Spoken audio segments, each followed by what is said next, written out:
Bonjour à tous et bienvenue pour la matinale, l'émission quotidienne de CMC Markets qui débute à 10 heures. Je suis Nicolas Chéron, analyste pour vous servir et nous sommes aujourd'hui le vendredi 16 septembre. Nous sommes vendredi, c'est la dernière séance de la semaine. Allons-nous avoir des réactions positives sur les supports ou est-ce que ces derniers vont casser? C'est l'énigme, c'est l'indécision. Nous parlons de cette fameuse indécision depuis mon retour mercredi devant les écrans. Mercredi, on s'est fait peur sur les supports. Jeudi, on y a réagi positivement. Ce matin, il y a encore un petit peu d'aversion au risque, de l'indécision, notamment avec la Deutsche Bank qui risque une amende de 14 milliards de dollars aux États-Unis. Le titre du jour, c'est Séance des 4 sorcières. Alors, qu'est-ce que les 4 sorcières? Donc, il faut savoir que tous les mois, vous avez les 3 sorcières. C'est le 3e vendredi du mois. C'est l'expiration des produits, actions, futures et options. Et on parle des 4 sorcières lorsqu'on a l'échéance mensuelle de ces 3 types de produits ainsi que l'échéance trimestrielle. Donc voilà, aujourd'hui, vendredi 16 septembre, ce sont les 4 sorcières. Ça peut amener des dégagements, des changements, des revirements de position, notamment des hedge funds, des traders professionnels. On aura cet après-midi des statistiques aux États-Unis, des chiffres d'inflation, ainsi que l'indice de confiance du Michigan en tant que catalyseur. Donc voilà, on va voir tout ça. On va faire le point, on va voir ensemble les supports et résistances et puis je répondrai comme d'habitude à vos questions. Je salue tous ceux qui viennent de nous rejoindre, tous ceux qui sont en live et bien évidemment je salue également tous ceux qui nous regardent sur YouTube. Comme tous les matins, voici un avertissement sur les risques concernant le caractère purement informatif de cette présentation et les CFD. Je vous invite à en prendre note. Et nous allons, comme tous les matins, voir les actualités marché, macro, le palmarès action, les statistiques économiques passées et à venir, une figure graphique reconnue par la plateforme de CMC Markets et je répondrai bien évidemment à vos questions. En termes d'actualité marché, le S&P 500 termine en hausse de 1,04% hier, toujours porté par une tendance de fond haussière. Il a bien réagi sur son support des 2120 points, donc l'indice directeur américain reste haussier. Le CAC 40 bloque sous les 4380 points et sa moyenne mobile à 200 séances. Il a cassé ce support avant-hier. Il l'a testé hier en tant que résistance et ne l'a pas dépassé. Ce matin, on est encore positionné dessous. Si la moyenne mobile à 200 séances et les 4380 points venaient à être clairement repris, on pourrait donc avoir un retour de flamme à la hausse. En attendant, tant qu'on reste bloqué sous ce seuil, eh bien, les risques de dégagement restent valides. L'or est délaissé, s'approche de son support à 1300-1305 $. On est à 1314 actuellement, sous la pression notamment d'un dollar haussier, parce qu'il n'y a pas de peur sur les marchés pour le moment. D'ailleurs, le Volatility Index échéance septembre échoue sous les 19,1 points et perd 12% en séance hier entre son plus haut et son plus bas. Donc, le scénario dont je vous parlais hier d'une tenue des supports et d'un échec de la volatilité a pris le pas. Néanmoins, pour l'instant, on a des petites réactions positives, mais pas de retournement haussier et pas d'appétit pour le risque. On verra si ce sera le cas en cette fin de semaine ou si au contraire on finit toujours avec des marchés un petit peu sous pression. Il faut noter quand même que les volumes, la volatilité sont faibles.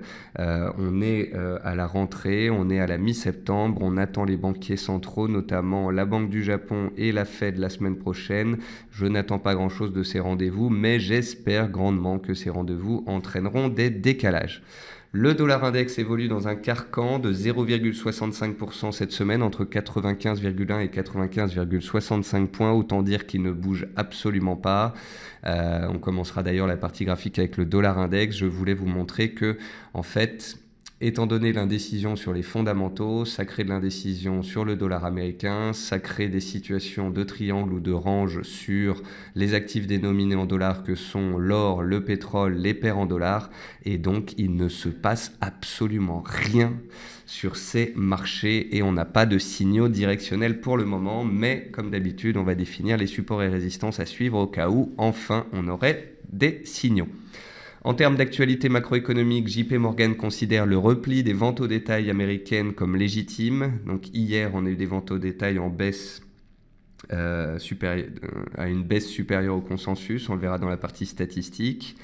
Hier, les marchés ont bénéficié en deuxième partie de journée de publications macroéconomiques plutôt décevantes aux États-Unis, ce qui plaide pour une politique complaisante de la Réserve fédérale américaine. On dit mauvais chiffres, bonne nouvelle. Donc ça peut paraître paradoxal, mais en fait, si les chiffres américains étaient très bons, ça plaiderait pour une hausse de taux, ça ferait pression sur le marché action. Et donc inversement, quand les chiffres sont mauvais, ça veut dire que la Fed va garder ses taux potentiellement bas. C'est une politique complaisante et ça, c'est un soutien aux indices. Et donc, mauvaise nouvelle égale bonne nouvelle. La Banque d'Angleterre a maintenu son taux repo à 0,25% hier et le montant des achats d'actifs inchangé à 435 milliards de livres, tout en laissant entendre que l'assouplissement quantitatif n'était pas une solution en soi. Ce n'est pas la première banque centrale qui nous explique que les politiques monétaires, eh bien, elles arrivent un petit peu à leur fin. Dans leur sens fin comme terminé et non pas fin comme arriver à ses fins et y réussir. Les banques centrales injectent dans les marchés, cela crée des bulles sur le marché action et sur le marché immobilier, mais ça ne relance ni la croissance ni l'inflation. Il va donc falloir absolument trouver d'autres idées. Et puis enfin, nouvelle pression sur le Portugal suite à la publication de prévisions de déficit budgétaire en parallèle à la mise en garde récente de Moody's. D'ailleurs, on est vendredi, donc ce soir, normalement, après clôture en Europe, Moody's pourrait mettre à jour sa note sur le Portugal. Côté entreprise, la Deutsche Bank pèse sur le marché bancaire européen puisque la société allemande risque une amende record de 14 milliards de dollars aux États-Unis dans le cadre de son activité de crédit hypothécaire. Deutsche Bank, c'est un des titres qui baisse le plus dans le secteur bancaire depuis le début de l'année. Je crois qu'on a frôlé les moins 60%, donc c'est vraiment symptomatique de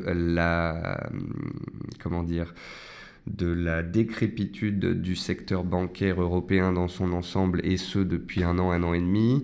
Apple, de son côté, reprend 12% depuis le début de la semaine. Les ventes d'iPhone 7 prévues par le marché devraient dépasser celles de l'iPhone 6. Oracle aux États-Unis manque le consensus au T1 et déçoit sur ses prévisions. Et puis ce matin, à la Bourse de Paris, Stellantis bondit de 7% suite à la réduction de ses pertes au premier semestre. Dans les meilleures et les moins bonnes performances du CAC 40, on retrouve Sanofi, plus forte hausse, ce qui est plutôt rare. On retrouve aussi Crédit Agricole et Peugeot, donc toujours automobile et bancaire, ce qui est plutôt bon signe.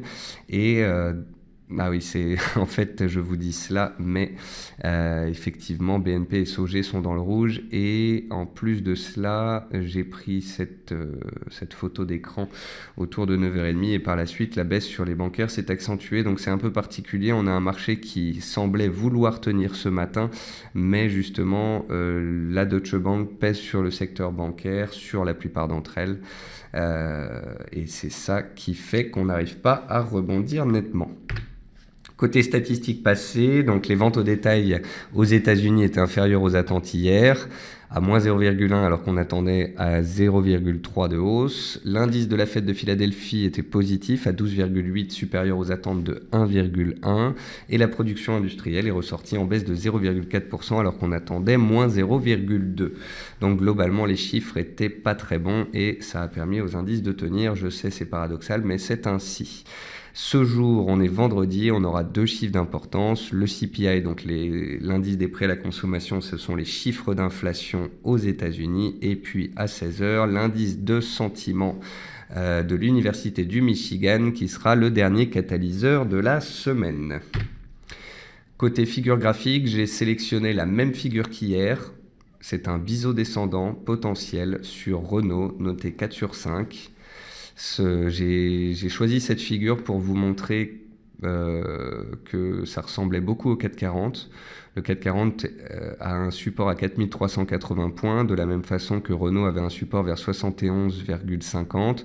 On a cassé avant-hier ce support, mais la baisse n'accélère pas. Vous voyez qu'on a tenu le bas du biseau hier, on le tenait encore ce matin.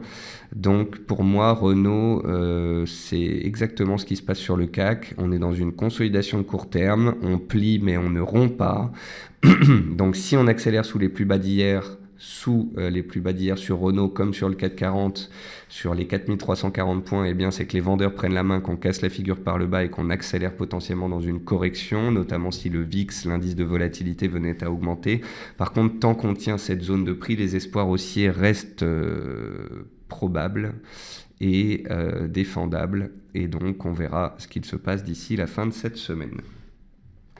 On va passer sur la plateforme. Comme je vous le disais en introduction de cette émission, on est dans des marchés qui sont ennuyeux pour un analyste comme moi, pour des traders comme vous. On manque de volatilité, on manque de signaux, on manque de dynamisme. Il n'y a pas de décalage en swing sur des paires du Forex ou des matières premières. Les fondamentaux américains sont vraiment en demi-teinte. Les discours des membres de la Fed sont très contradictoires. Résultat, le dollar américain depuis 2 mois là est dans un triangle de compression. On retrouve plus ou moins ce même triangle sur l'or, on retrouve ce même triangle sur le pétrole, on retrouve ce triangle sur les paires en dollars comme l'euro-dollar. Donc voilà, c'est des marchés de range, c'est des marchés peu volatiles, peu source d'opportunités, et j'espère vraiment dans les séances et semaines qui viennent qu'on va enfin avoir des décalages dignes de ce nom afin de pouvoir tout simplement éventualiser des stratégies et puis avoir un peu plus d'opportunités qu'actuellement. On va, comme à chaque début de cette émission, commencer par les indices boursiers. Donc, comme je vous le disais, pour l'instant, aux États-Unis, tout se passe bien. La tendance de moyen terme reste haussière. Vous pouvez tracer une oblique qui passe par les plus bas de février, de juin et qui passe pas loin des plus bas récents.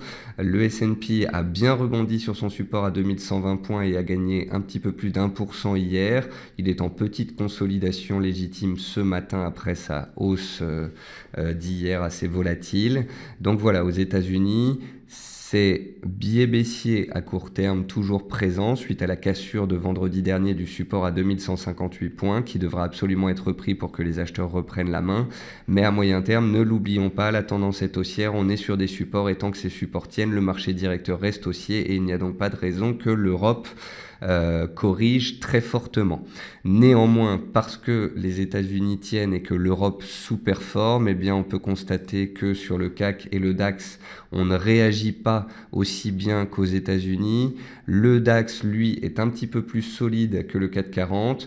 Étant donné que le S&P tient son support, lui aussi il tient son support, il a bien réagi hier. Le DAX à moyen terme est dans une tendance haussière tant qu'on est au-dessus des 10 300, 330. En journalier, il est neutre. En données 4 heures sur les dernières séances, il est baissier, bien évidemment, ne nous voilons pas la face. Donc on a une contradiction des unités de temps courtes baissières sur les dernières séances et haussières sur les unités de temps hebdomadaires. C'est ça qui rend la situation complexe.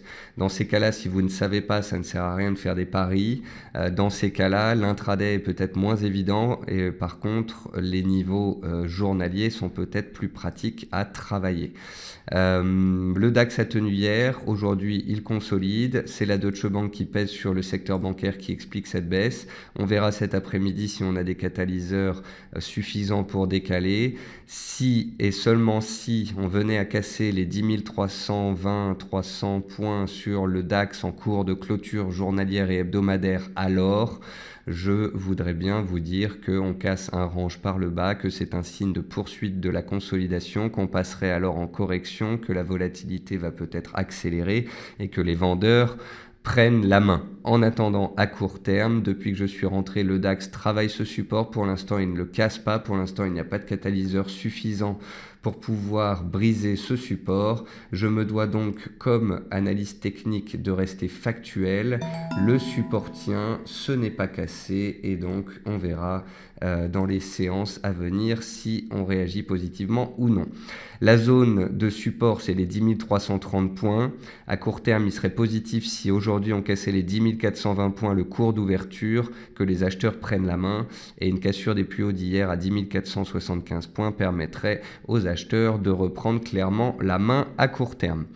Donc voilà, le SP500 tient très bien, le DAX tient bien aussi, le CAC 40 lui il est un petit peu faiblard, c'est à son habitude, et puis vous savez sûrement que le CAC 40 contient en son sein beaucoup plus de bancaires que le DAX. On a en France Crédit Agricole, Société Générale, BNP qui sont dans le CAC 40, étant donné que les bancaires sont sous pression ce matin, bien évidemment le CAC lui aussi est sous pression.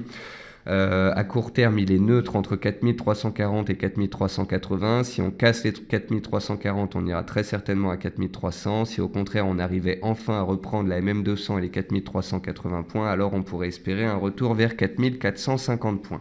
Donc le marché est très indécis, il est un petit peu lourd à cause des bancaires. On verra si les chiffres de cet après-midi permettent un décalage des prix. Vous avez les seuils swing 4300 et 4380 à surveiller.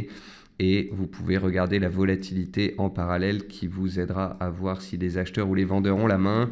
Hier, la volatilité est retombée, les acheteurs avaient repris la main. Ce matin, la volatilité remonte un petit peu, les vendeurs ont la main. C'est de la consolidation pour le moment. Attention néanmoins si le marché bascule en correction, soyons attentifs à cela. On va maintenant passer aux actions françaises. Dans les actions françaises, on a Parrot qui casse son support. Je vous avais indiqué les 15, 60, 70 hier comme un support clé. On l'a cassé en clôture. La tendance ayant été rompue hier, les vendeurs prennent la main ce jour. Corian avait publié hier et a baissé de 6%. Les vendeurs continuent de garder la main ce jour. Valorec pèse toujours aussi lourd. On est en train de revenir vers le support des 3,75, 3,80. Valorec, bien évidemment, est sous pression puisque le pétrole continue de consolider à la baisse.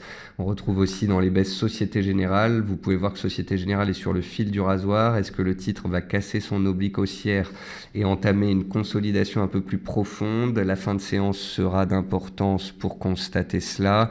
Vous pouvez voir aussi que Total pèse particulièrement sur le CAC 40 à cause de la baisse du pétrole. D'ailleurs, regardez Total en données hebdomadaires. Le titre a essayé de casser son oblique de moyen terme et d'accélérer, mais il a bloqué sous les 45 €, c'est plus haut du mois d'avril. Les vendeurs ont rapidement repris la main et vous pouvez voir que Total reste toujours à la baisse dans une configuration baissière et ce depuis plus d'un an.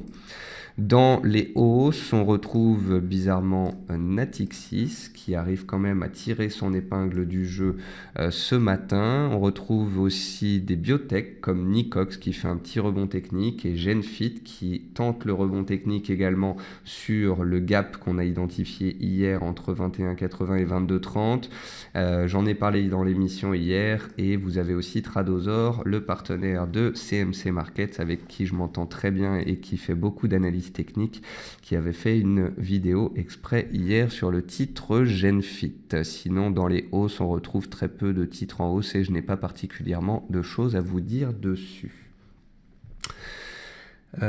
Concernant les matières premières, pas grand chose à vous dire non plus puisque ça ne bouge pas, l'argent ne bouge pas. Le cuivre est dans un beau rebond de court terme depuis le début de la semaine. Alors si vous vous posez la question de savoir pourquoi le cuivre rebondit sur les cours actuels, prenez un peu de recul, prenez un graphique mensuel, mettez-vous sur les 15 dernières années et vous verrez que actuellement et jusqu'à nouvel ordre, le cuivre ici a une zone de support et il y a réagi positivement cette semaine. Concernant le gaz naturel, le voici, on est pile poil sous les plus hauts annuels. Est-ce qu'on va échouer sous les plus hauts, travailler à de nombreuses reprises ces 3 derniers mois pour repartir à la baisse, qui pourrait être confirmée par la cassure des plus bas d'hier à 2,82? Ou est-ce qu'au contraire, on va trouver la force pour casser en clôture les plus hauts annuels? Si tel devait être le cas, cela serait très certainement synonyme d'une nouvelle envolée. Concernant le pétrole WTI, il est toujours aussi lourd, c'est ce qui pèse sur les pétrolières et les parapétrolières. On approche néanmoins d'une zone de soutien vers 42,50, 43 $ sur le pétrole WTI. Vous pouvez voir que le pétrole WTI, il est comprimé dans un triangle, comme le dollar américain. Le WTI il se pose des questions. À long terme, on a envie de jouer le rebond, mais à moyen terme, les fondamentaux pèsent. Les investisseurs ne savent pas où le pétrole ira, la volatilité reste forte, on est dans un range, on a 42,50 en support, 47 en résistance, et pour l'instant à court terme les vendeurs ont la main, on approche du support, on verra si une réaction positive prend forme ou non. Sinon, le riz consolide sa hausse récente. L'or est dans un triangle et revient à la proximité de sa borne basse. Donc on verra si la borne basse est testée, s'il y a une réaction positive ou une cassure. Mais pour l'instant, j'ai pas grand-chose à vous dire dessus. Eric me dit si le pétrole casse son trend haussier, où peut-il aller? Eh bien, sous les 42,50, vous avez le seuil des 40 $, seuil psychologique et seuil de la moyenne mobile à 200 périodes. Et si le WTI venait à casser les 40 $ et la moyenne mobile à 200 périodes, il y aurait des risques de retourner vers les 34, voire les 30 $. Car il n'est absolument pas inconcevable qu'à moyen long terme, le pétrole reprenne sa baisse, puisque, je vous le rappelle, en données hebdomadaires, depuis 2 ans, on est quand même dans une tendance qui reste baissière. Il n'est donc absolument pas inconcevable que l'on revoie les 30 $ un jour sur le pétrole. Mais n'allons pas trop vite en besogne et attendons la sortie de la zone actuelle. Sur le sucre, c'est un range. Sur l'avoine, rien à dire. Sur le maïs, on travaille toujours le support des 315.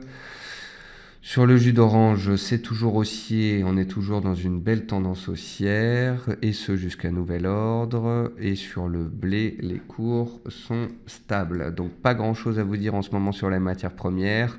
Peu de catalyseurs, peu de décalage des stocks, peu de décalage des cours. Les matières premières, souvenez-vous, au premier et deuxième trimestre, nous ont procuré pas mal d'opportunités. J'en parlais beaucoup. Si je vous en parle beaucoup moins en ce moment, c'est parce que, à mon sens et au sens de l'analyse technique, nous ne sommes pas sur des seuils clés et il n'y a pas de chandelier intéressant. Concernant le Forex, on s'ennuie. L'AUD est dans un triangle de moyen terme. Il était sur support hier à 74,50, je vous l'ai indiqué. Il a repris un petit peu de poil de la bête aujourd'hui. Il tient donc sur son oblique haussière. L'euro-dollar, il est posé sur MM20, il n'y a absolument rien à dire. Il est coincé dans un carcan de 60 pips, c'est très rare. Il est absolument ennuyeux au possible. J'attends donc un décalage pour faire des stratégies. La livre est toujours contenue dans un range et complètement attentiste. Et le NZD, il est stable également. Et la résultante de tout ça, c'est parce que le dollar américain ne bouge pas, il n'y a pas de catalyseur. Les investisseurs attendent la Fed la semaine prochaine, même si la Fed ne devrait pas dire grand-chose. Espérons qu'à ce moment-là, elle fasse bouger le dollar, ce qui fera bouger toutes les paires en dollars ainsi que les matières premières. Donc voilà, c'est à peu près le même constat qu'hier, si ce n'est que sur les indices boursiers, les bancaires pèsent. On verra si d'ici la fin de la semaine, d'ici la fin de la séance, on a une accélération baissière ou bien si les acheteurs arrivent à reprendre la main. C'est un petit peu complexe comme séance parce que ce sont les 4 sorcières. Donc il va y avoir potentiellement un peu de volatilité cet après-midi. En plus de ça, on a des chiffres américains. Et puis en plus de ça, on a les bancaires qui pèsent. Donc je ne sais pas si on trouvera un catalyseur positif pour avoir la même réaction qu'on a eue hier sur les supports. Et si on n'arrive pas à trouver de bonnes raisons de tenir les plus bas d'hier, eh bien on aura certainement des accélérations baissières vers les supports suivants. Mais même si le 440 et le DAX devaient perdre 0,5%, ça ne ferait pas casser pour autant son support au DAX. Ça ne voudrait pas forcément dire que le S&P 500 casse son support.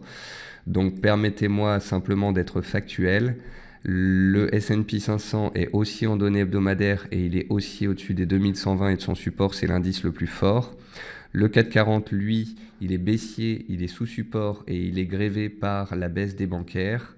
Dans ces cas-là, donc, en fonction de votre profil, n'oubliez pas, généralement, on dit que les vendeurs vont essayer d'aller chercher les indices les plus faibles et les acheteurs mettre à profit les indices les plus forts.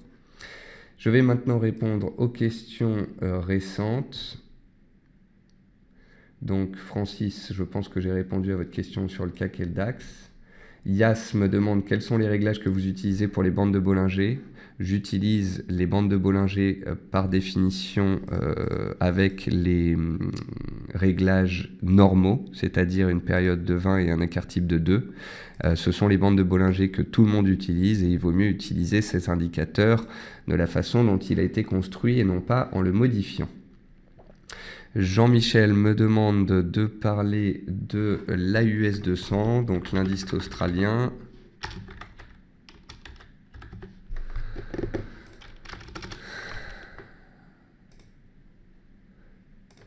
Donc l'indice australien, je pense qu'il doit ressembler un petit peu au S&P. Très rapidement, voici ce que je vois tout de suite. L'indice australien est à moyen terme dans une tendance haussière depuis le mois de février. Il a une oblique qui passe par tous ses plus bas. Tant qu'il est au-dessus des 5180-5200 points au-dessus de cette oblique, il est aussi à moyen terme. À court terme, il a positivement réagi sur support. Il travaille une zone de résistance à 5300 points. Si les US venaient à confirmer leur rebond et que l'AUS pourrait casser les 5003 et aller chercher sa MM20 jours vers 5380-5400 points, si au contraire les US échouent sur les cours actuels et que l'aversion au risque accélère sur les indices européens, eh bien on pourrait revenir tester le support. En tous les cas, ça reste à moyen terme un indice solide qui reste ancré dans une tendance haussière. Ensuite, concernant l'Inde 50, j'en ai parlé sur Twitter en ce début de semaine et je vous disais quelque chose de très simple. L'Inde 50 est un indice qui, depuis le mois de février, est borné par sa moyenne mobile à 50 périodes, la MME 50, donc la moyenne mobile exponentielle à 50 périodes. On a touché cette moyenne mobile 2 fois ici, 2 fois là, 2 séances ici, 3 séances ici, 3 séances là. On s'en est approché ici à la fin du mois d'août. Et tant qu'on sera au-dessus de cette moyenne mobile, cet indice reste particulièrement haussier. Voilà. C'est ce que je peux vous dire sur l'Inde 50. Après, à très court terme, il a tenté, comme les autres indices, de grimper hier, aujourd'hui. Le problème, c'est que il vient de fermer un gap à 8860 points et que pour l'instant, les vendeurs sont présents. Donc, il faudra vraiment que les indices US arrivent à accélérer à la hausse, que l'Europe se reprenne, afin que des indices comme l'Australie et l'Inde arrivent à casser leur plus haut du jour, afin de pouvoir retrouver de nouveaux plus hauts et que la tendance haussière perdure. En tous les cas, vous faites bien, Jean-Michel, de vous intéresser à ce genre d'indices qui sont relativement propres. Ensuite, on me pose une question sur l'euro-yen. Donc, je vais regarder l'euro-yen.